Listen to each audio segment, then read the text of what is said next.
እንደሌሎቹ ስርዓተ አምልኮ እንደሚያከናውኑ የሃይማኖት ድርጅቶች የተለያዩ እንደ ጊታር ሌላም መሳሪያዎችን አትጠቀምም። የተወሰኑ በቀኖና የተወሰኑ የተመጠኑ የምስጋና መሳሪያዎች አሏት ቤተክርስቲያን።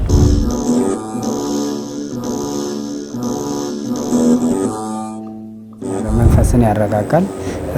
በሰዎች ላይ አድሮ የሚያስጨንቀውን ርኩስ መንፈስ ሁሉ ያርቃል እና በገና በምንደረድርበት ጊዜ መንፈሳችን ይረጋጋል። ወደ ራሳችን ልቦና እንመለሳለን። ሰው ራሱን የሚያዳምጥበት የዜማ መሳሪያ ነው እና የጽሞና የዜማ መሳሪያ ነው በገና።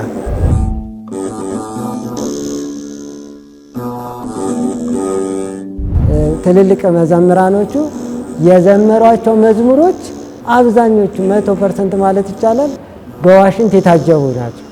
እነዛ መዝሙሮች በጣም በሰው ልብ ውስጥ እንዲገቡ ያደረገው ከረባት የሆነው ዋሽንት ነው።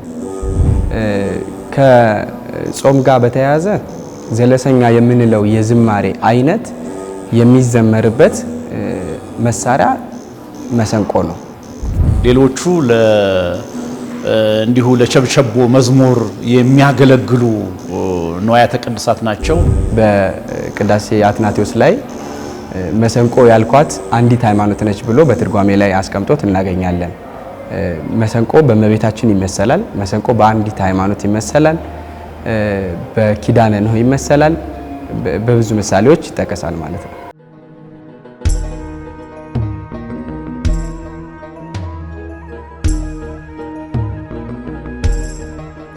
ያ መድኃኔዓለም የማርያም ጸጋ ቤዛ ሊሆን ጎኑን ተወጋ።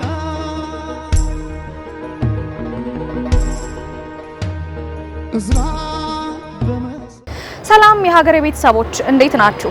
ከቅዱስ ዳዊት ቤተ መንግስት እስከ ቅዱስ ያሬድ ዜማ በገና ትልቅ የኢትዮጵያውያን ጥበብ ነው። የጥበብም መጀመሪያ ነው። አንዳንድ ሰዎች በገና ለጾም ወቅት ጓደኛ ነው ይሉታል።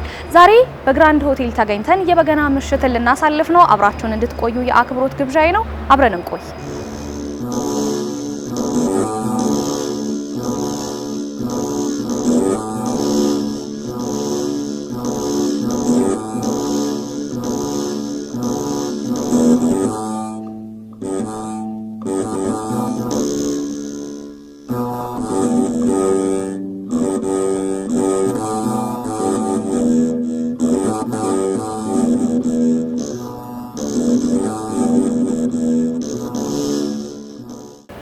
መላከ ሰላም አምደ ወርቅ ደሴ ይባላለሁኝ።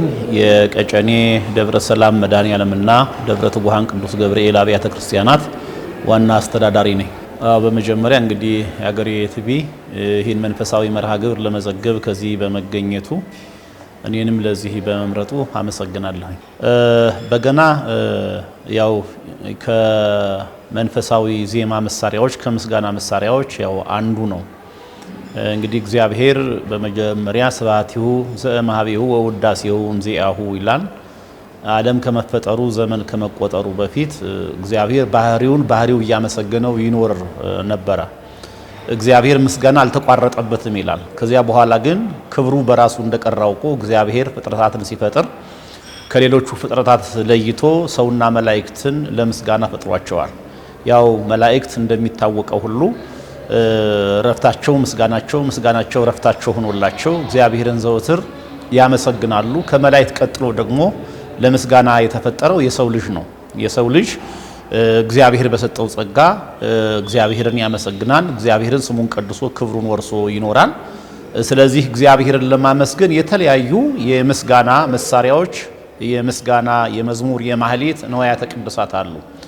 ለምሳሌ እንደ ከበሮ፣ እንደ ጸናጽል፣ እንደ መሰንቆ አይነቶቹ ማለት ነው። እንደ ዋሽንት አይነቶቹ ማለት ነው። ከነዚያ መካከል በገና ተጠቃሹ ነው። መዝሙረ ዳዊት መዝሙር 150 ቁጥር 3ም እግዚአብሔርን በመለከት ድምጽ አመስግኑት፣ በበገናና በመሰንቆ አመስግኑት ይላል።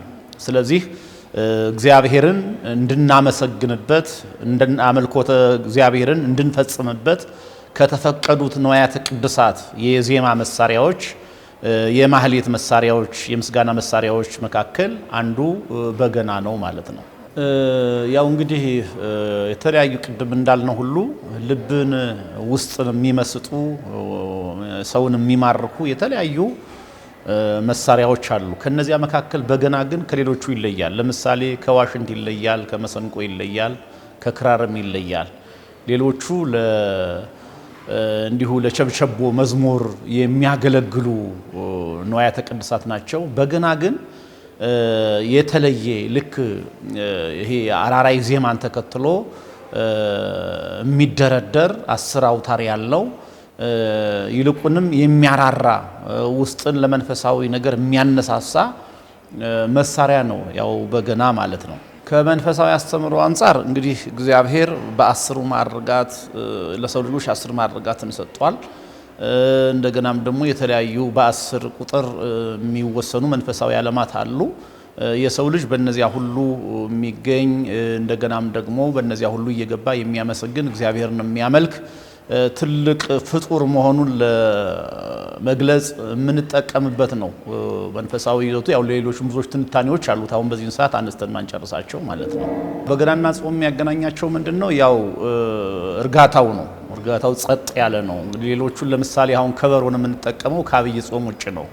በተለይ አብይ ጾም የሰው ልጆች ከተለያየ ነገር ርቀን የምንጾመው የአምላካችን መድኃኒታችን ኢየሱስ ክርስቶስ የጾመው ጾም ስለሆነ አምላካችን መድኃኒታችን ኢየሱስ ክርስቶስ ስራውን ከመጀመሩ በፊት 40 ቀንና 40 ሌሊት ጾሟል፣ ተፈትኗል። ያው ስራችሁን በጾም ጀምሩ ለማለት የማስተማር ስራውን የማዳን ስራውን ከመጀመሩ በፊት እግዚአብሔር ጾም ነው የጾመው። ስለዚህ ይሄ ጾም ደግሞ የባለቤቱ ጾም እንደመሆኑ መጠን ከ7 ዓመት ጀምሮ እስከ መጨረሻው ያሉ የሰው ልጆች ሁሉ የሚጾሙት ጾም ነው። እንዲያውም እስከ 11 ሰዓት እስከ 12 ሰዓት እስከ ስርቀተ ኮከብ ድረስ የሚጾም ታላቅ ጾም ነው። ስለዚህ ይሄ ብዙዎቹ ካልጋ ላይ ወርደው ባለትዳሮች ምንጣፍ ለይተው የሚጾሙ ታላቅ የበረከት ጾም፣ እንደገናም ደግሞ ድምጻቸውን ራሱ ዝቅ አድርገው ለምስጋናም እንኳ ቢሆን ዝቅ አድርገው የሚጾሙት ታላቅ ጾም ከመሆኑ የተነሳ ለምሳሌ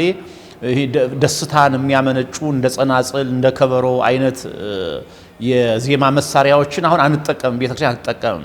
በስርዓተ ማህሌቱም ራሱ የምትጠቀመው መቋሚያን ብቻ ነው። ከዚያ ቀጥሎ በአውደ ምሕረቱ ደግሞ የምትጠቀመው በገናን ነው እና የበገናና የጾም ትስስሩ ከመንፈሳዊነት ይሄ ጸጥ ከማለት ከእርጋታ ከመረጋጋት ከተመስጦ አንጻር ነው እና ሰውን ወደ ተመስጦ ወደ እርጋታ የሚያወጣ የሚስብ ታላቅ ድምጽ ያለው ይዘት ያለው የምስጋና መሳሪያ ስለሆነ ከዚህ ጋር ተያይዞ ነው በጾም የምንጠቀመው። እንግዲህ ማስተላለፈው መልእክት ምንድነው? ቤተክርስቲያናችን ራሱን የቻለ የቅድም እንዳልሁት ሁሉ የዜማ መሳሪያዎች አሏት እና እንደሌሎቹ አብያተ ክርስቲያናት ወይም እንደሌሎቹ ስርዓተ አምልኮ እንደሚያከናውኑ የሃይማኖት ድርጅቶች የተለያዩ እንደ ጊታር ሌላም መሳሪያዎችን አትጠቀምም። የተወሰኑ በቀኖና የተወሰኑ የተመጠኑ የምስጋና መሳሪያዎች አሏት ቤተክርስቲያን።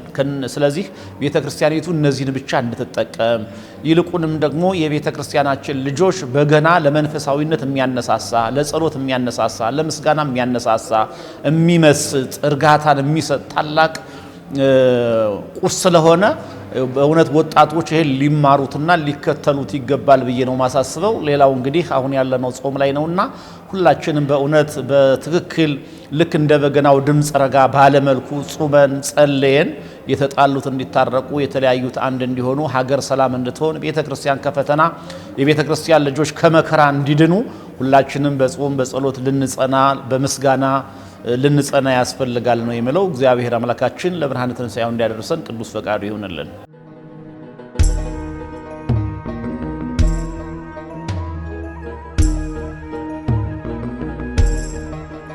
ያ መድኃኔዓለም የማርያም ጸጋ ቤዛ ሊሆን ለኔ ጎኑን ተወጋ።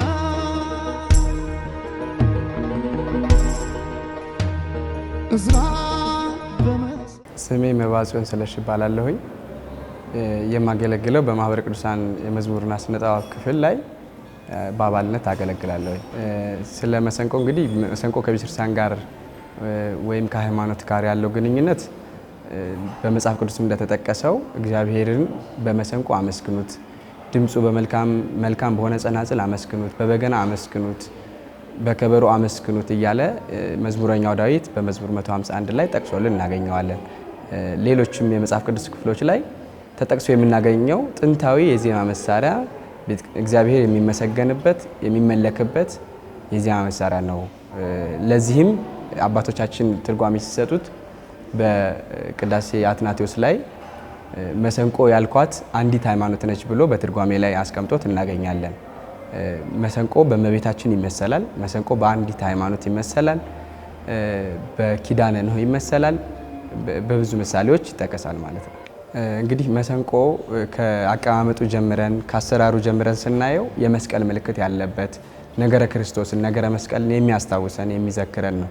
በተለይ በጾም ወቅት ላይ እንደምናየው ከሆነ ዘለሰኛ የሚዘመርበት ወይም ደግሞ ከበገና ጋር መዲናና ዘለሰኛ የሚዘመርበት ወቅት በስፋት የክርስቶስን ስቅለቱን፣ መከራውን፣ ሕማሙን ስለኛ ሲል የተቀበለውን ችግርና ረሃቡን ሁሉ የምናስታውስበት ስለኛ ሲል የተከፈለውን መስዋዕትነት የምናስታውስበት ትልቁ መሳሪያ ነው መሰንቆ ማለት ነው። ስለዚህ መሰንቆን ስናስታውስ አንድም ሃይማኖታችን እናስታውሳለን፣ የክርስቶስን ነገረ መስቀሉን ነገረ ሕማሙን ሁሉ የሚዘክርልን ነው ማለት ነው።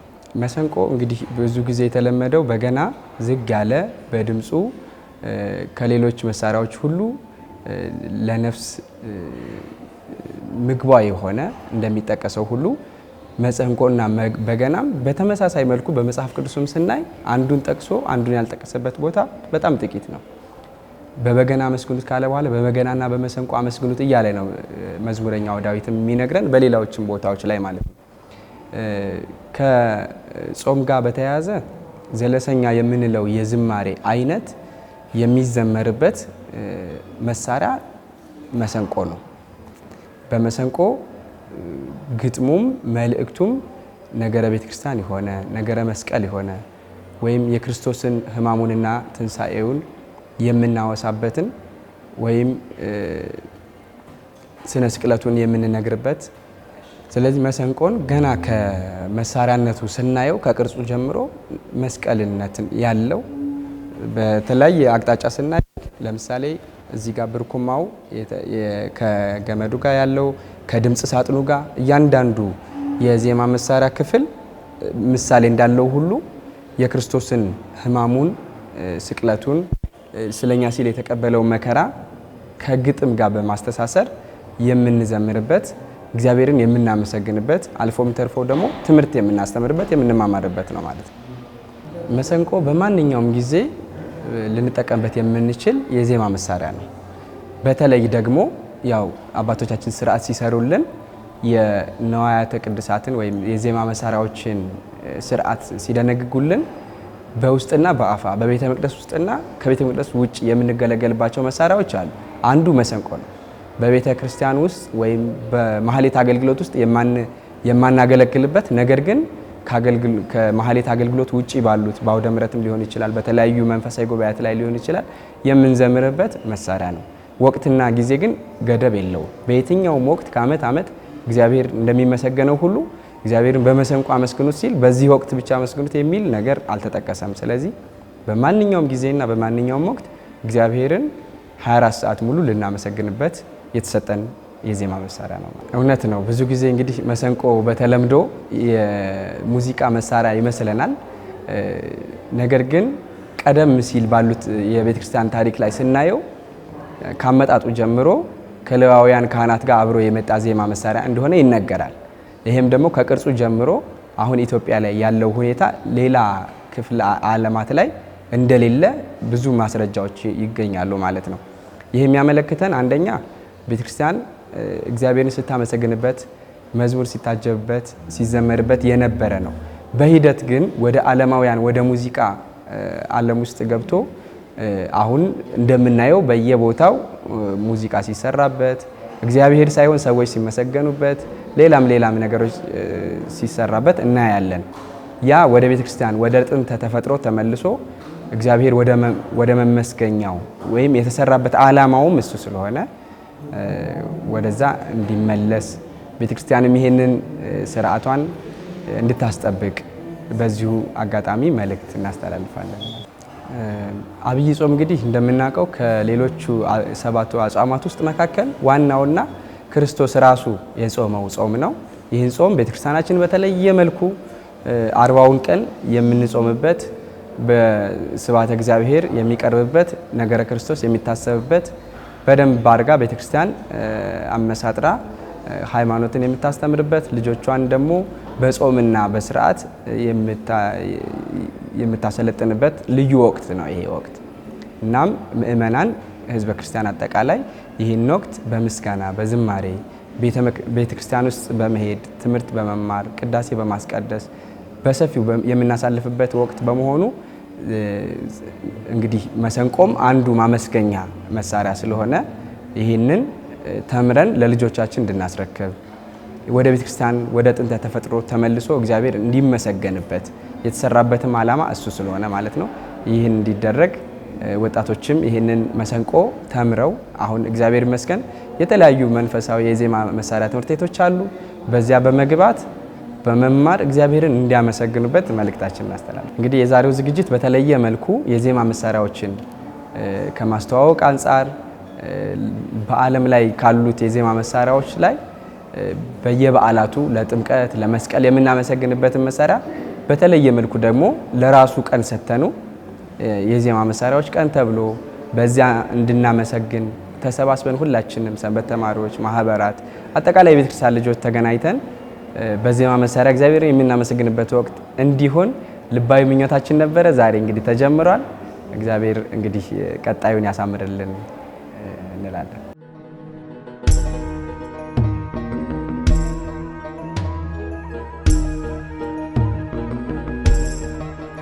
ያ መድኃኔዓለም የማርያም ጸጋ ቤዛ ሊሆን ለኔ ጎኑን ተወጋ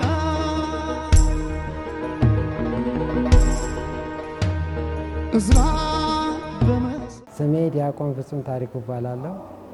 የምጫወተው መሳሪያ የዜማ መሳሪያ የዋሽንት የዜማ መሳሪያዎች መካከል አንደኛው ዋሽንት ነው የምጫወተው። ዋሽንትና ጾም የሚያገናኛቸው ብዙ ነገሮች አሉ። በተለይ ግን ዋሽንት በባህሪው በጣም ተመስጦ ወደ ተመስጦ ይወስዳል። እንደ በገና የሚያረጋጋ በተለየ ሁኔታ አይምሮን ከተለየ ወይም ደግሞ ካልሆነ ቦታ የሚመልስ በቃ በተመስጦ ተነጥቆ እንዲሄድ የሚያደርግ የዜማ መሳሪያ ነው። በተለይ ብዙ ሰዎች ሲያዳምጡ ትዝታን ውስጥን የምናዳምጥበት በጣም የተለየ ኃይል አለው። ስለዚህ በዚህ ጾም ውስጥ ደግሞ አብዛኛውን ጊዜ የንስሐ መዝሙሮች ናቸው የሚዘመሩት። እነዚያ የንስሐ መዝሙሮች ላይ ተረጋግቶ ብዙም የሚያስቸኩል ወይም ደግሞ የሚጮሁ ድምጾች አይኖሩም።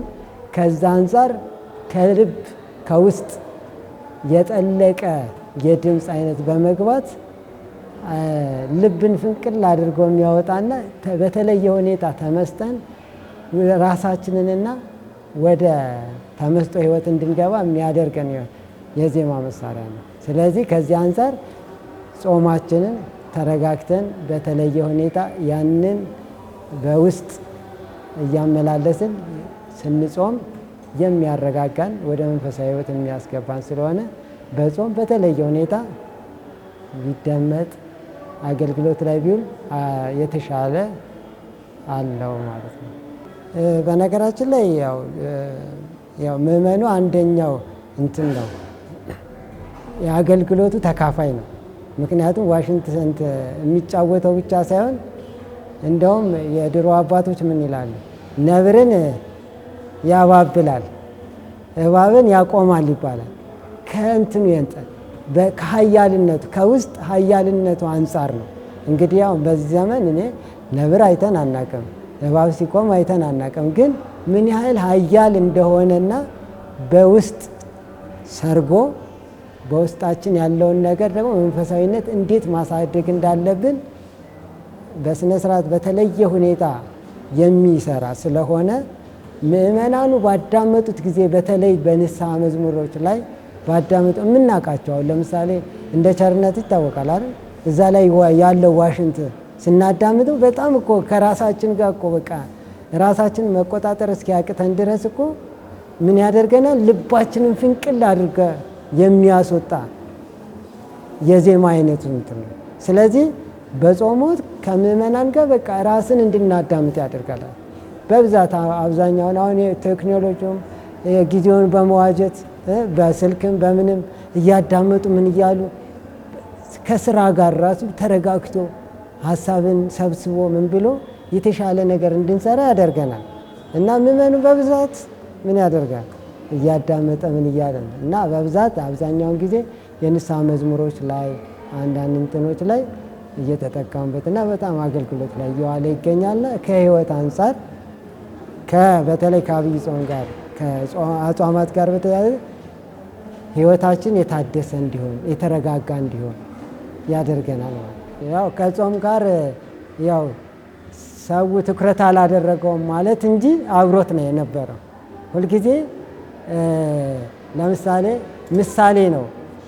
አንድ ልብስ ተለብሶ ከልብስ ላይ ከረባት እናደርጋለን አማረበት ይባላል። ያ የልብሱን ነው እንጂ የከረባቱን አይደለም እንትን ይታያል። ስለዚህ ብዙ ጊዜ መዝሙሮች ሲዘመሩ የምናውቃቸው የድሮ መዝሙሮች የድሮ የምናውቃቸው እነ ዘማሪያኑ እነ ትልልቅ መዘምራኖቹ የዘመሯቸው መዝሙሮች አብዛኞቹ 100% ማለት ይቻላል በዋሽንት የታጀቡ ናቸው። እነዛ መዝሙሮች በጣም በሰው ልብ ውስጥ እንዲገቡ ያደረገው ከረባት የሆነው ዋሽንት ነው። ያንን ነገር ዋሽንት በተለየ ሁኔታ ምን አይልም ጎልቶ እንዲታይ አጃቢ ሆኖ ከዛ ውስጥ ሰርጾ እየፈለፈለ ወደ ልቦናችን ወደ ውስጣችን እንዲገባ ያደርገናል እንጂ ለብቻው የተለየ ሆኖ ጎልቶ ስለማናገኘው ነው እንጂ የትም ቦታ ብንመረምር ወደ ኋላ ብንመለስ ዋሽንት የሌለበት ቦታ የለም። ስለዚህ በገና በተለየ ሁኔታ በተለይ በዚህ ዘመን በጣም እንትን ያለበት የተስፋፋበት በጣም አሁን በጥሩ ሁኔታ አገልግሎት ላይ በቤተ ክርስቲያን ደረጃ ትንሽ የተዳከመበት ጊዜ ተነስቶ አሁን ጥሩ ትውልድ ለሕይወትም ለፈውስም ለድህነትም የተጠቀመበት ያለ ነው አይደል? ልክ እንደዚህ በነገራችን ላይ ዋሽንት ለሕክምና አገልግሎት የሚውል ነው። እስቲ በተለይ ጥናት ማድረግ እንችላለን። እያንዳንዱ ቦታ ላይ በተለይ ዋሽንት የሚጫወቱ ሰዎች ራሳቸውን የሚያዳምጡ ማለት ለብቻ ያርምሞ ሰዎች ይሆናሉ። የተረጋጉ በጣም ብዙ ፈጣኖች አይደሉም። በጣም ፈጣኖች አይደሉም። ያ ስሜት ያደረገው ለምንድን ነው ከተባለ ያ የዋሽንቱ ስሜት ነው እነሱ ላይ ተጽዕኖ የሚያሳድረው ማለት ነው። ልክ እንደ በገናው ማለት ነው።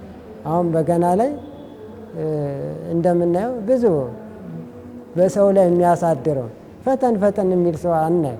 እገሌ ሆነ እነ መጋቤ ስብሐት እንያቸው ንግግራቸው ራሱ የተቆጠበ እንትን ያደረጋቸው እኮ ማለት ነው በገናው ነው አይደል? መሳሪያ በራሱ ተጽዕኖ አለው። ስለዚህ ዋሽንትም በባህሪው እንደዚህ አይነት ባህሪ ያለው እንደዚህ ተብሎ በሚዲያ አልተነገረለትም፣ በሰፊው አልተማርነውም። በአገልግሎት ደረጃ ደግሞ በተለይ በዓለሙ ላይ መጥፎ አመለካከቶች የነበሩበት ነበር። ለምሳሌ ዋሽንት አትጫወት ያሸፍታል ይባላል። እውነት ነው፣ ያሸፍታል። ለምንድን ነው? በቃ ብቸኝነትና ከእግዚአብሔር ጋር የምንነጋገርበትን ህይወት ነው የሚሰጥ። ተረጋግተን ከእግዚአብሔር ጋር የምንነጋገርበት በመጥፎ አንየውና ማለት ነው። ያ ስሜት ስለነበር በብዛት ደግሞ በእረኝነት ላይ ያሉ ነበር ሲጠቀሙበት የነበረዋል። ለምንድን ነው? ራሱን የሚያስብበት የሚረጋጋበት። እረኛ ከሰው ጋር አይገናኝም፣ የሚገናኘው ከከብቶቹ ጋር ነው አይደል? ከነሱ ጋር እየተነጋገረ ህይወቱን የሚያሳልፍበት ያ ስሜት ነው ማለት ነው። ስለዚህ በባህሪው በጣም ትልቅ ዋጋ አለው ማለት ነው። በነገራችን ላይ መጽሐፍ ቅዱሳዊ ነው ማለት ነው።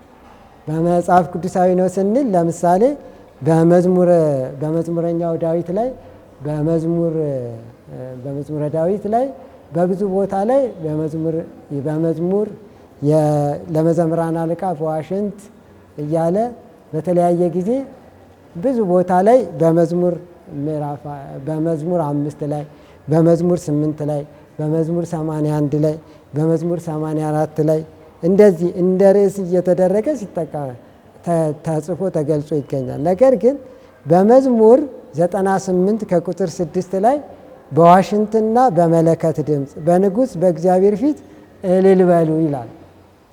ይሄ በተለየ ሁኔታ ለተለየ አገልግሎት የሚውል አገልግሎት እንደሆነ፣ አሁን ዋሽንት እንደሚታወቀው የትንፋሽ መሳሪያ ነው።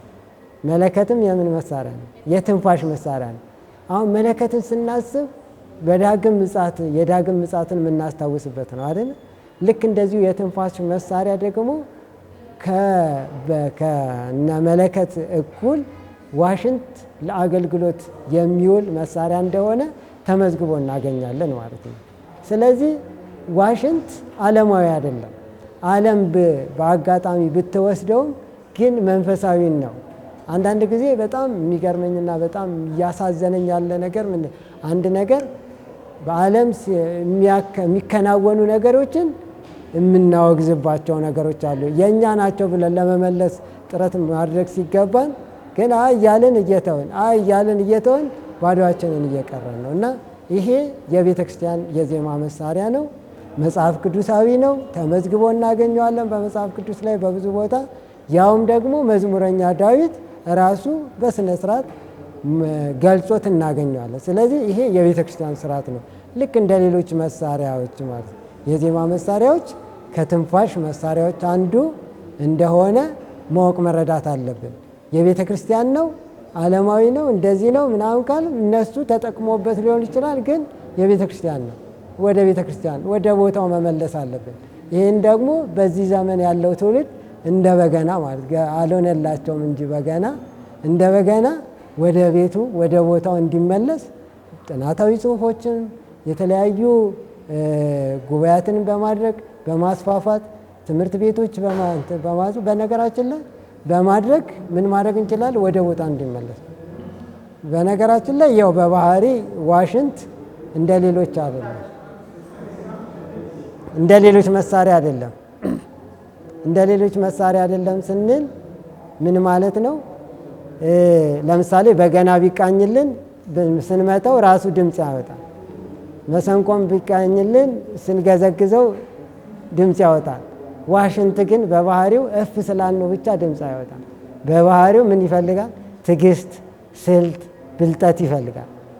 ያንን ሁሉ ታግሶ ነው የመጀመሪያዋን ድምፅ የቅኝቷ የመጀመሪያዋን ድምፅ ማምጣት ከቻለ አንድ ዋሽንት ተጫዋች ሌሎቹ ለሱ ቀላሎች ናቸው። ስለዚህ ያንን ትዕግስት አሳልፎ እዛ ደረጃ መድረስ ይህ የክርስትና ሕይወትን ያሳየናል ማለት ነው። ስለዚህ ብዙ ጊዜ ዋሽንት ለመጫወት ወደዛ ውስጥ ብዙ ሰው የማይገባው ያኛው የመከራውን ያኛው በጣም ትንፋሽ የማውጣቱን ስልት እያንዳንዱን ለማወቅ ምን ያሳልፋል? ትዕግስቶች ያስፈልጉታል። ያንን ባለመሆኑ ምክንያት ብዙ ሰው እያደረገም አይደለም፣ በዛ ምክንያት ነው። ስለዚህ ይሄ ግን መስፋፋት አለበት ለማለት ነው። የተለያዩ ናቸው። በቁመትም በውፍረትም በድምፅም ይለያያሉ። በነገራችን ላይ ያው በቅኝት ደረጃ 4 ቅኝቶች አሉ ይታወቃሉ፣ እነ ትዝታ እነ ባቲ ማለት ነው። ከዛ ባሻገር ግን ራሱን የቻለ የተለያየ አይነት የድምፅ አይነቶች አሉ። በዛ መሰረት ነው እንትን የሚለው። ያው እሱ ሰፊ በጣም ሳይንሳዊ ወይም ደግሞ መንፈሳዊ ዝርዝሮች ስላሉት ጊዜ አይበቃም። ነገር ግን ስለ እነዚህ የዜማ መሳሪያዎችን ስናነሳ ስለ ዋሽንት የሆነች ነገር እስቲ እናንሳ። አብዛኛውን በቤተ ክርስቲያን ደረጃ ምንድን ነው ምሳሌው፣ ምንድን ነው፣ በምን አይነት መንገድ ነው የምንጠቀመው የሚለውን እያንዳንዱን ስንመለከት 5 አንጓዎች አሉት ማለት ነው። እዚህ ጋር ስንመለከት 1 2 3 4 5 አንጓዎች አሉት። 5 አንጓዎች አሉት። ከነዛ 5 አንጓዎች መካከል ማለት ነው 4 ቀዳዳ ነው ያለው። እዚህ ጋር 4 ቀዳዳ ነው ያለው። አብዛኛውን እንደዚህ ነው እንትን የምናደርገው።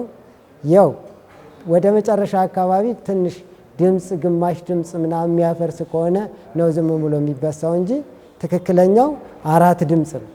4 ድምፅ ነው። 5 አንጓ ነው። 5 አንጓ መሆኑ አንድም አንድ ራሱ ዋሽንት መሆኑ የሃይማኖት ምሳሌ ነው ማለት ነው። ሁለተኛ ማለት ነው። ሁለተኛ በዚች በትንፋሽ ምንድን ነው የሚወጣው? አንድ ትንፋሽ ነው የሚወጣው ማለት ነው። ይህቺ በሃይማኖት አንዲት ሃይማኖት ማለት ነው ይወጣል ማለት ነው። 5 ስናስብ 5ቱ አዕማደ ምስጢራትን እናስባለን። ከዛ ደግሞ 5ቱ የኦሪት መጽሐፍትን እናስባለን። እንደዚህ 5 4 ስናስብ ይሄ የብሉይ ነው አይደል? 5 የኦሪት መጽሐፍትን 4ቱን ስናስብ ደግሞ 4 ወንጌላውያንን እናስባለን። 4 ወንጌላውያን አዲስ ኪዳን ነው እንትን ምንለው። ከዛ ባሻገር ግን አንዱ ለብቻው አይሰራም። 4ቱም ተደማምረው ነው ድምፅ ይሄ እንትን ዜማ ስንል ስልት ያለው ጩኸት አለ አይደል? ዝም ብሎ ጩኸት አይደለም። እንትን ስልት ያለው ጩኸት የሚወጣው 4ቱም በነገራችን ላይ 4 ድምፅ ብቻ አይደለም፣ ራሱን የቻለ 6 ድምፅ አለው ማለት ነው። እነዛ ድምፆች የሚመጡት 4ቱም ቀዳዳዎች ከዋሽንቱ ጋር ተደማምረው ነው የሚያወጡት። ለምሳሌ እነ ቅዱስ ማቴዎስ፣ ቅዱስ ማርቆስ፣ ቅዱስ ሉቃስ እና ቅዱስ ዮሐንስን ስንመለከት ስለማን ነው ያስተማሩት? ስለ ጌታችን መድኃኒታችን ኢየሱስ ክርስቶስ ወንጌል ነው ያስተማሩት። አንደኛው ከአንደኛው ጋር እየተቀባበለ ማለት ነው አይደለ? ቅዱስ ማቴዎስ ላይ የተገለጸውን ቅዱስ ማርቆስ ያጠናክረዋል። ቅዱስ ማርቆስ ላይ ያለው ደግሞ ቅዱስ ዮሐንስ ላይ እንትን እያንዳንዱ እየተመጋገበ ስለ ጌታ ሲያስተምሩ ነበር ማለት ነው። አንድ ዜማ ለማውጣት አንድ ዜማ ለመንትን ያማረ የተዋበ ስልት ያለው ጩኸት አይደል ያለ ለማውጣት የነዚህ 4ቱ ድምር ከማን ጋር ከአንዱ ዘንግ ጋር ተደማምሮ የሚወጡ ስልት ያለው ድምፅ ደስ የሚል ውበት ያለው ድምፅ ያወጣል ማለት ነው። ስለዚህ በቤተ ክርስቲያን ደረጃ ይሄ ምሳሌ ያለው በጥቂቱ ማለት ነው እያንዳንዱ ይሄ ምሳሌ። ስለዚህ ያንን እያሰብን ወንጌልን እያሰብን አሁን በብዛት በተለምዶም እረኞች ምናምን ይባላል። የጌታ ልደት ጊዜ እኮ እረኞች እንደው እኮ ጥናት ተደርጎ ቢሆን በዛ ጊዜ ያለውን ብናይ እንደ ዋሽንትስ ይዘው ነበረ የሚል እኮ መመራመር ማጥናትም ራሱ ይገባል ብዬ አስባለሁ። ከህይወትም ጋር ስለሆነ ማለት ነው። እና ይህ ነው በብዛት ከብዙ በጥቂቱ በቤተ ክርስቲያን ደረጃ እነዚህ ምሳሌዎች አሉት ማለት ነው። የነቢያትንም ስንመለከት አሁን ለምሳሌ 5 የኦሪት መጽሐፎች ስንመ ከኦሪት ዘፍጥረት ጀምሮ ስለ ፍጥረታት መፈጠር ስለ እግዚአብሔር መፍጠር እያንዳንዱን ነገር ነው የሚዘረዝር። እያንዳንዱ መጽሐፍት ተያይዘው ነው ከዛ ወደ ነገድ ወደ ምን እየተደማመረ ነው የሚሄደው። አንድ ናቸው። አንዱን እየተቀበለው ነው የሚሄደው ማለት ነው። ስለዚህ ይሄ ነው ሃይማኖት አንዲት ናት። 5ቱ አዕማደ ምስጢር አዕማድ አይደሉ? እነዚህ አዕማድ የሆኑት አንዲት ቤተ ክርስቲያንን መሰረት እንደሚሆኑ ልክ እንደዚሁ ዋሽንትም አንድ ኩልል በሚል በጣም እንትን እስቲ እንደው በእውነት ለሕክምና በተለይ ታመው የተኙትን በተለይ ደግሞ በዚህ በኦቲዝም ላይ ምናምን ላይ ያሉትን እስቲ ስሟቸው። የሚያወጡት ድምፅ የሚሰሙት ድምፅ በጣም በተለየ ሁኔታ ነው። ይሄ ጥናት ተደርጎበት ለሕክምናም ለመንፈሳዊ አገልግሎትም ምን እንዲውል በጣም በምርምር መደረግ አለበት። ለሕክምና ጭምር ማለት ነው። መረጋጋትን ህይወትን ስለሚሰጥ። እሺ፣ በጣም አመሰግናለሁ። በተለይ እንደዚህ በዜማ መሳሪያዎች መካከል አሁን በስፋት እንቅስቃሴ እየተደረገ ነው። ዛሬ በተለየ ሁኔታ የተለየ ጉባኤ አዘጋጀን።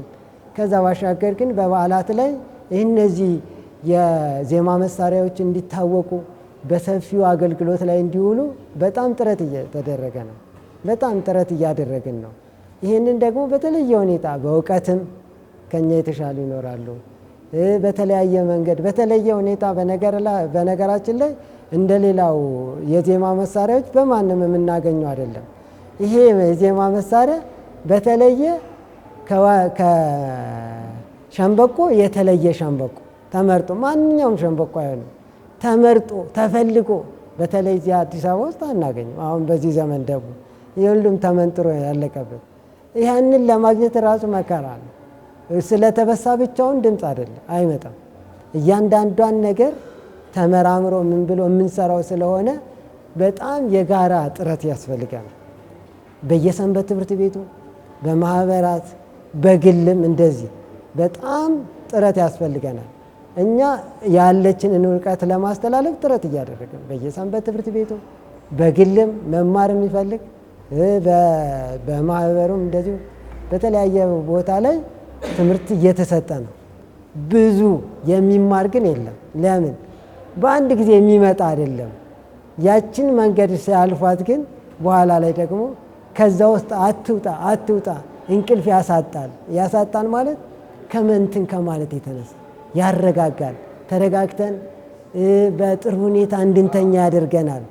በህይወታችን ውስጥ የተለየ ህይወት እንዲኖረን ያደርገናል። ይህንን አውቀን በተለይ ተመራማሪዎችም ተመራምረውበት ለህይወት እንዲሆን ባለሙያዎችም ደግሞ በተለየ ሁኔታ እንዲስፋፋ ማድረግ እንደዚህ በገንዘብም በእውቀትም በጣም ጊዜ ተሰጥቶበት ምን ማድረግ አለበት? መሰራት አለበት። ስለዚህ ሁላችንም ምንድን ነው የሚፈልገው? ሁል ጊዜ የምለው ለተማሪዎችም ዋሽንት ብልጥ ሰው ይፈልጋል። ብልጥ ሰው ነው የሚፈልገው። በአንድ ቀን ብልጠቱን አውቆት በአንድ ቀን ብዙ የሚያውቃለ የሚደርሳለ ደግሞ አመትም ደግሞ ስልቱን ብልጠቱን ሳያውቅ ደግሞ የሚደክማለ። የመጀመሪያዋን ድምፅ ማለት ነው። በነገራችን ላይ እኔ ብለው ደስ ይለኛል። ያው እንትን ለምሳሌ እኔ አሁን ሲጀምር ማለት ነው የምትል ድምፅ ነች። እቺ ነች የምትከብደው። ከዛ ውጭ ሌላው ቀላል ነው እና እችን ድምፅ ለማምጣት እንጂ ሌላው ቀላል እንደሆነ አውቆ ወደዚህ ለመምጣት እና በጣም እንዲስፋፋ ጥረት ማድረግ በተለይ ለልጆች ህፃናት ማዕከላውያን የሆኑ ልጆች ቶሎ የመቀበልና ጊዜው ወደ ውስጣቸው ማስረጽ አቅም አላቸው። በተለይ ትልልቅ ሰዎች ትዕግስት ምናምን ስለሌለ ማለት ነው። እንደዛ ስላለ ለልጆቻችን ለሌሎች ወንድም እህቶቻችን እየተስፋፋ ይሄ በአገልግሎት ደረጃ ላይ ሰፊ አገልግሎት እንዲያገለግል ማድረግ ይገባናል። ለምሳሌ አንድ መሰንቆ ካለን ብዙ ቅኝቶችን መጫወት እንችላለን። አንድ መሰንቆ አንድ በገና ካለን ብዙ ቅኝቶችን መጫወት እንችላለን። አንድ ዋሽንት ካለን ግን አንድ ቅኝት ነው የምንጫወተው የተበሳቸው ነው። ስለዚህ ምን ያስፈልገናል? ብዙ ዋሽንት ያስፈልገናል ማለት በጣም ከ20 በላይ እንደው በአግባቡና በስርዓቱ እንጫወት ካለ ስርዓቱን ጠብቀን። ስለዚህ 20-30 ዋሽንት ተሸክሞ ነው የሚዞረው ማለት ነው አንድ ዋሽንት። ስለዚህ ይህም ትዕግስት ያስፈልገዋል። እያንዳንዷም ደግሞ ዋሽንት በአግባቡና በስርዓቱን የተቃኘች መሆን አለበት። ስለዚህ ይህንን አውቆ ሁላችንም ወደ አገልግሎት እንድንገባ ፍላጎቱ ፍቅሩ ካለን ስልቱን ብቻ ማለት ብልጥ መሆን ነው የሚጠበቅብን ለማለት እወዳለሁ። መልካም የጾም ጊዜ ይሆንልን። በዚህ ደግሞ ተጠቅመን ህይወታችንን የምናስተካክልበት ያው መጨረሻችን ርስተ መንግስተ ሰማያትን ማግኘት ነው ዓላማው። ምንም ዞርም ተሽከረከር። ስለዚህ በመጨረሻው ጊዜ ኑ እናንተ የአባቴ ብሩካን ዓለም ከተፈጠረ ጀምሮ የተዘጋጀላችሁን ርስተ መንግስተ ሰማያት ውረሱ እንዲለን እግዚአብሔር አምላካችን ይርዳል። ስለዚህ ለዚህ ሁሉ መንገድ መሪዎች ናቸው ማለት ነው። እንድንረጋጋ አይምሯችን በዚህ ዘመን ያው ሶሻል ሚዲያ ይታወቃል። ራስን በማጥፋት መጥፎ ህይወት ውስጥ በመግባት በጣም ዓለም እየጫነችብን ነው። እነዚህ ነገሮች ከነዚህ ህይወት ውስጥ መውጣት የምንችለው እነዚህ የቤተ ክርስቲያን ዜማዎችን በማዳመጥ በተለይ ዜማ መሳሪያዎችን እንደ እያንዳንዳቸውን በመጠቀም ወደ ህይወታችን ለሕክምና መጠቀም እንችላለን። ስለዚህ እግዚአብሔር ለዚህ አድርሶናል። ደግሞ መጪውን ጊዜ የተሻለ እንዲያደርግልን እግዚአብሔር አምላክ ይፍቀድልን። እግዚአብሔር ይስጥልን።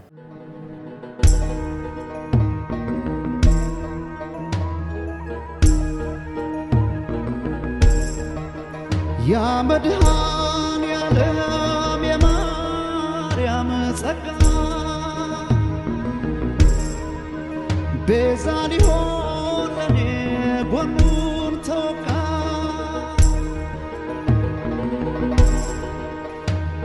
እዝራ በመስ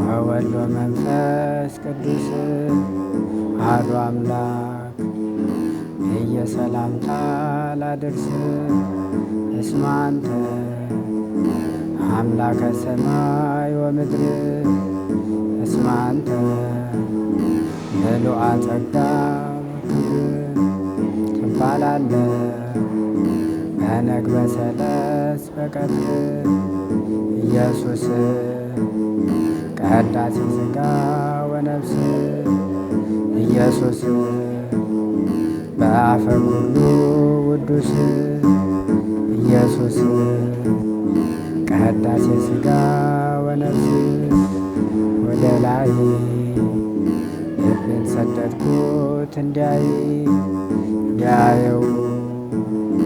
እጹብ ድንቅ ነው ግሩም እንጦላይቱ የተጋረደው በፊቱ።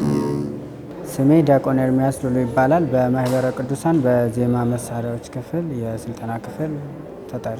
እንግዲህ በገናና ጾም የሚያገናኛቸው ያው በጾም ወቅት አርምሞ እና ልመና ወደ እግዚአብሔር እናቀርባለን ሁላችንም እና መረጋጋቶች ይኖራሉ። ሰው ወደ ራሱ የሚመለከትበት ወቅት ነው የጾም ወቅት። የሚንጫጫ ወይም ደግሞ የተረባበሸ ሁሉ ይረጋጋል እና በገናም ልክ እንደዚህ ሁሉ የተጨነቅነውን የሚያረጋጋ የዜማ መሳሪያ ነው እና ብዙ ጊዜ በጾም ወቅት በአብዛኛው እንጂ በገና በጾም ወቅት ብቻ አይደለም፣ እንደ ሁልጊዜም ይደረደራል። ግን በብዛት እንደ ተለምዶ ሆነና በጾም ወቅት በገናን እንደረድራለን። ከዚህ አንጻር ነው በገናን በጾም ወቅት ነው። በገና ሲደረደር ያው ብዙ ጥቅሞች አሉት። የበገና ጥቅሞች እንግዲህ ከመጀመሪያው ስንነሳ ለጸሎትና ለልመና እንገለገልበታለን። በገና ከዛ ራስን መንፈስን ያረጋጋል።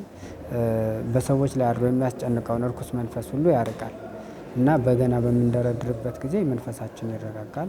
ወደ ራሳችን ልቦና እንመለሳለን። ሰው ራሱን የሚያዳምጥበት የዜማ መሳሪያ ነው እና የጽሞና የዜማ መሳሪያ ነው በገና።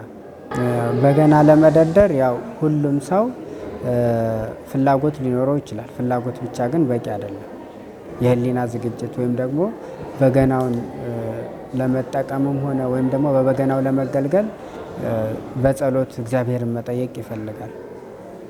በጸሎት እግዚአብሔርን እንጠይቃለን።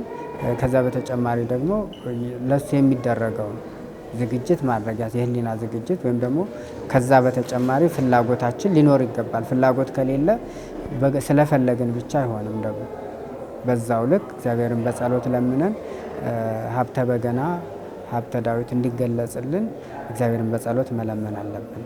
እንግዲህ በገና በተለያየ አይነት መጀመሪያ የተለያዩ አይነት ቅኝቶች አሉት።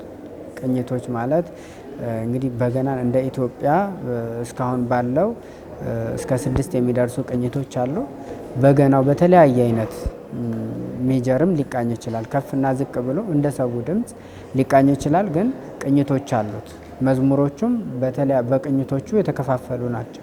ለምሳሌ የመጀመሪያው ሰው ጀማሪ ተማሪ የሚማረው ቅኝት የሰላምታ ቅኝት ነው የሚባለው። ይህም ሰላም ለማርያም ከሚለው መዝሙር የተወሰደ ነው እና የሰላምታ ቅኝት ይባላል። ዜማው ደረቅ ያለ ነው ልክ እንደ ግዕዝ። ሌላ ሁለተኛው የዋኔን ወይም ደግሞ ትዝታ የሚባል ቅኝት አለ። በሶስተኛነት አንቺ ሆዬ ለኔ ወይም ደግሞ ስለ ቸርነት የሚባል ቅኝት አለ። ከዛ በተጨማሪ እንግዲህ እንደ ትዝታ ማይነር፣ አምባሰልና ባቲ የሚባሉ ቅኝቶች አሉ። እንደዚህ ስያሜያቸውን እንግዲህ ከተለያየ አሁን ለምሳሌ ባቲና አምባሰል በወሎ ክፍለ ሀገር በቦታዎች የተሰየሙ ቅኝቶች ናቸው። ትዝታ ደግሞ የትዝታ የሚባል ያው በዛኛው ባለማዊ በትዝታ የሚባል ሙዚቃ አለና በዚህ በበገናው ስናመጣ ዋኔን ቅኝት ይባላል። ሌላው የሰላምታ አምባሰል ሜጀር ይባላል ደግሞ ሰላምታ ቅኝቱ። እሺ እግዚአብሔር ይስጥልኝ። እንግዲህ በገና የዜማ መሳሪያው ራሱ ትርጉም አለው። በገና በስነ ቃላዊና ሰዋሰዋዊ ትርጉም አለው። ስነ ቃላዊ ማለት የቃሉን አሁን በገና የሚለውን ቃል ወስደን በማጥበቅና በማላላት የምንሰጠው ትርጉም ነው። ሰዋሰዋዊ የምንለው ደግሞ ከግሱ በመነሳት የሚሰጠው ትርጓሜ ነው። በሰዋሰዋዊ ትርጉሙ በገና በገነ የሚል የግዕዝ ግስ ከዛ የተወሰደ ነው። በገና ሲሆን መዝሙር ይሆናል። በገነ ደግሞ ተቆጣ፣ ተናደደ የሚል ትርጉም አለው ሲጠብቅ። ሲላላ ደግሞ መታ፣ ደረደረ፣ ነዘረ የሚል ትርጉም አለው። ከዛ በተጨማሪ ስነ ቃላዊ ትርጉሙ በና ገና፣ በገና ሲጠብቅ በገና ወይም ደግሞ በበዓሉ ጊዜ፣ በገና ጊዜ፣ የልደት ጊዜ እንደማለት ነው። በገና ሲላላ ደግሞ የዜማ መሳሪያ 10 አውታር ያለው የዜማ መሳሪያ ይሆናል ማለት ነው ትርጉሙ። እና የአካል ክፍሎች አሉት ከላይ እስከታች ድረስ። እነዚህ የአካል ክፍሎች ወደ 11 አካባቢ የሚደርሱ የአካል ክፍሎች አሉ። ቀኝ ምሰሶ፣ ግራ ምሰሶ እያን አሁን ቀኝ ምሰሶ በቅዱስ ሚካኤል ወይም ደግሞ በብሉይ ኪዳን ይመሰላል፣ በመጋቤ ብሉይ በቅዱስ ሚካኤል። ግራ ምሰሶ ደግሞ በመጋቤ ሐዲስ በቅዱስ ገብርኤል ይመሰላል። እንዲሁም ደግሞ በሐዲስ ኪዳን ይመሰላል። ከላይ ቀንበሩ በስልጣነ እግዚአብሔር፣ ከላይ ያለው ጋድም ወይም ቀንበር ይባላል፣ በስልጣነ እግዚአብሔር ይመሰላል። እነዚህ መቃኛዎቹ ደግሞ በመንፈስ ቅዱስ ይመሰላሉ። መንፈስ ቅዱስ ይቃኛው ያስተካክል ይባላል አይደል? የተረበሸ ሰው ወይም ደግሞ ያልተረጋጋ ሰው ሲገኝ እንደዛ ተብሎ ስለሚነገር በመንፈስ ቅዱስ ይመሰላል። አንድም ተጋድሏቸውን በጨረሱ በጻድቃን በሰማዕታት በእነሱ ይመሰላል፣ ከላይ ያለው መቃኛው ማለት ነው። ከዛ የገበቴ ነው። ገበቴ የድምፅ ሳጥን፣ ድምፁ ያማረ የሚሆነው ገበቴው ጥሩ አድርጎ የተሰራ ወይም ደግሞ እንጨቶች ተመርጠው የተሰራ ከሆነ በገናው ድምፁ ያማረ ይሆናል እና ገበቴው በእመቤታችን በቅድስት ድንግል ማርያም ይመሰላል። ከገበቴው ድምፅ እንደሚወጣ ሁሉ ከእናታችን ከቅድስት ድንግል ማርያምም ጌታችን መድኃኒታችን ኢየሱስ ክርስቶስ ከስጋዋ ስጋ ከነፍሷ ነፍስ ነስቶ ተገኝቷልና የዛ ምሳሌ ነው። እነኚህ 10 አውታር ደግሞ የተለያየ ምሳሌዎች አሉ። የመጀመሪያው በ10ቱ ትእዛዛት ይመሰላል። 10ቱ ትእዛዛት እንግዲህ ለነቢየ እግዚአብሔር ቅዱስ ሙሴ የተሰጡት ትእዛዛት ናቸው። ስለዚህ በእነሱ ይመሰላል ማለት ነው። ያው ትእዛዛቱን ብንጠብቅ እዚህ ምድር ላይ ያለን ሰዎች እዚህ መቃኛው ወይም ደግሞ ይሄ መወጠሪያ ይባላል። ይሄኛው መወጠሪያው በዚህ ምድር ላይ ባሉ ሰዎች ይመሰላል። ይሄ መወጠሪያው ማለት ነው። ይቺ በርኩማዋ በደብረ ሲና ተራራ ትመሰላለች። በርኩማ ትባላለች በደብረ ሲና ተራራ። ይችኛዋ ደግሞ እንዚራ ይባላሉ። እነዚህ በቁጥር 10 ናቸው። በተጋድሎ ላይ ያሉ ክርስቲያኖችን ይመስልልናል እንዚራው። ይቺ በርኩማዋ ያው ነቢየ እግዚአብሔር ሙሴ 10ሩ ቃላትን የተቀበለው በሲና ተራራ ነው። ልክ በዛ ላይ አውታሩ በበገናው ላይ በዚች በበርኩማዋ ላይ ተቀምጠው እናገኛቸዋለን ማለት ነው። እንዳጠቃላይ የበገናው እኛ በዚህ ምድር ላይ ያለን ሰዎች መወጠሪያው በዚህ ምድር ላይ ባሉ ሰዎች አለ የሚመስለው። በዚህ ምድር ላይ ያለን ሰዎች ትእዛዛቱን ብንጠብቅ የእግዚአብሔርን መንግስት እንወርሳለን የሚል ትርጉም ይሰጣል ማለት ነው። ከላይ እስከታች የበገና ትርጉም ይሄ። የበገና አሰራር እንግዲህ የሚሰራባቸው ከሁለት አይነት ተዋጽኦች ነው። ተዋጽኦ ሲባል ውጤት ማለት ነው። ከእንስሳትና ከእጽዋት ተዋጽኦ እንግዲህ እንደሚታየው እነዚህ አውታሮቹ እንዚራው እንዲሁም ደግሞ ይሄ ቆዳው የሚሸፈንበት ማለት ነው ከእንስሳት ተዋጽኦ ይሰራል። ከበሬ፣ ከላም፣ ከበግ ቆዳ ማለት ነው። ሌላ ቀይ ምሰሶ፣ ግራ ምሰሶ፣ መቃኛው፣ ቀንበሩ፣ መስቀሉ እንዳጠቃላይ መወጠሪያው ጭምር በርኩማው ጭምር ማለት ነው። እነዚህ ከእጽዋት ተዋጽኦ ይሰራሉ። የእጽዋት ተዋጽኦ ማለት የተመረጡ እንጨቶች ናቸው እንጂ ዝም ብሎ እንጨት አንጠቀምም። ምክንያቱም በገና ከተሰራ እንዴ ለረጅም ጊዜ ማገልገል አለበት እንጂ ለጊዜያዊ አይደለም በገናን የምንጠቀምበት። ስለዚህ የዜማ መሳሪያው እድሜው ረዘም ያለ እንዲሆን እንጨቶቹም የተመረጡ እንጨቶችን ነው የምንጠቀመው። ስለዚህ እነዚህ ከበጋ እንጨት፣ ከበሬ ከበጋ እንጨት ይሰራል ወይም ደግሞ ከበሬ ከላም ከጅማት በፊት በነበረው ከጅማትም ይሰራል ማለት ነው። እንጨቶቹ ደግሞ ከዋንዛ ከቀረሮ ከዝግባ በጠንከር ካሉ እንጨቶች ይሰራል ማለት ነው። እሺ እግዚአብሔር ይስጥልን። እንግዲህ በገናን ሁላችንም በቤታችንም ይሁን በአገልግሎት ወይም ደግሞ በቤተ ክርስቲያን ለመገልገል መጀመሪያ መማር ይቀድማል አይደል? ከሁሉ ነገር መማር ይቀድማልና ሁላችንም ቀርበን በአቅራቢያችን ባሉ አሁን ላይ በሰንበት ትምህርት ቤቶች እንዲሁም ደግሞ በተለያዩ ማህበራት እንዲሁም ደግሞ በማህበራችን ማህበረ ቅዱሳን በተለያዩ ቅርንጫፎች ከ5 በላይ ቅርንጫፎች አሉ። በዛ እየተገኘን በገናን ተምረን እግዚአብሔር አምላካችንን በጋራ እንድናገለግል በዚሁ አጋጣሚ ያው ህፃናትም ከ6 ዓመት በላይ ያሉ ህፃናት መማር ይችላሉና እነሱንም ልጆቻችሁን ወደ ቤተ ክርስቲያን እየላካችሁ በገናን ተምረው እግዚአብሔር አምላካችንን እንዲያገለግሉ የእግዚአብሔር አምላካችን ቅዱስ ፍቃድ ይሁንልን። እግዚአብሔር ይስጥልን።